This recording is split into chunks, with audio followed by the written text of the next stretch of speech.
So now we have lifting and variegated wash that we're going to do. For lifting, you're going to want a paper towel. And I like to rip off a small portion because it's easier to scrunch up and get some texture in this kind of like rosette of paper towel. Because what I'm going to do is paint in some wet paint and then blot it with the paper towel and pull some of that paint up, so that there are areas that are white. So it lifts the water and the pigment from that area. This is a really great way to figure out or to fix areas that maybe the paint has gone past where you wanted it to go. So I'm going to add water to my blue because blue is a really bright, strong color, and it'll be easy for me to see the difference and for you to see the difference in the blue. Move this over so you can see this as well. Okay, so I'm going to take my paintbrush and I'm just going to wipe it off so that I don't have a lot of extra pigment on my paintbrush. And I'm just going to pick this up.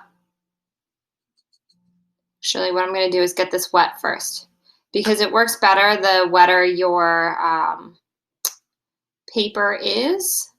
So to maintain the wet paper, I am going to get it wet.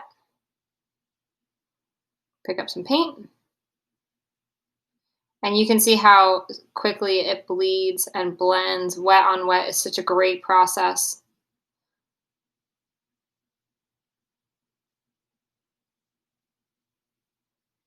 And just a little bit more to get a nice strong color in there for you. So now I'm going to take my paper towel and lift some of this paint off.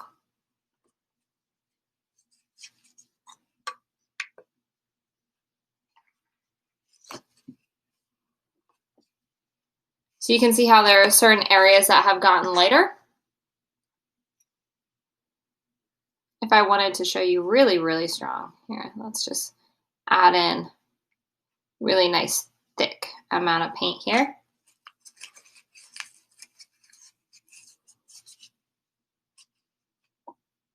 There you go. So you can see how it lifts up.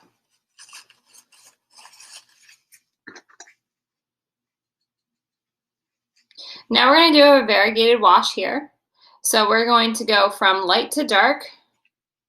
So I'm going to fill in some of my colors here.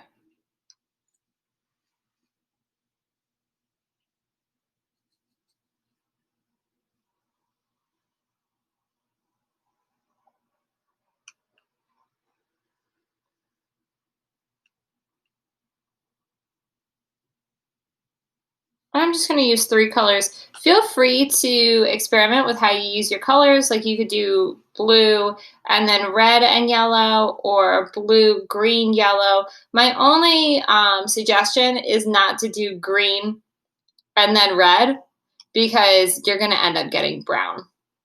And purple, although it's this beautiful purple color, it's not as dark as you think it would be. I always add a little bit of blue into my purple to make it darker. So we're going to start with our lightest color. Just going to dry my paintbrush off so I'm picking up mostly pigment and I don't have a ton of water on my brush. Having too much water on your brush makes it difficult to get these colors to blend without them just bleeding into each other constantly. You can also add a little bit of water into your paint and paper to spread it out a little bit more, and then drop in your new color.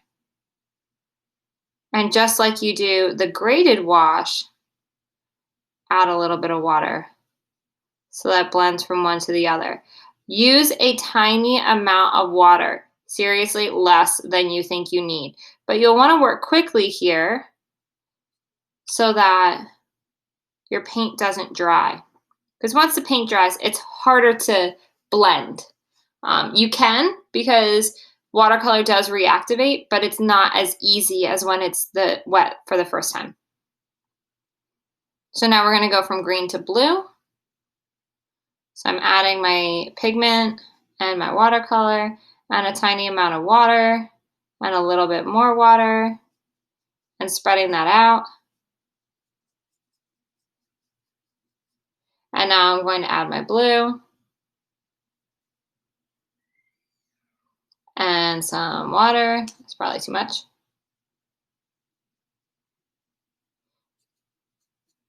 And some water. And I'm going to go back to my green. There we go. So it's a nice smooth transition from yellow, green to blue.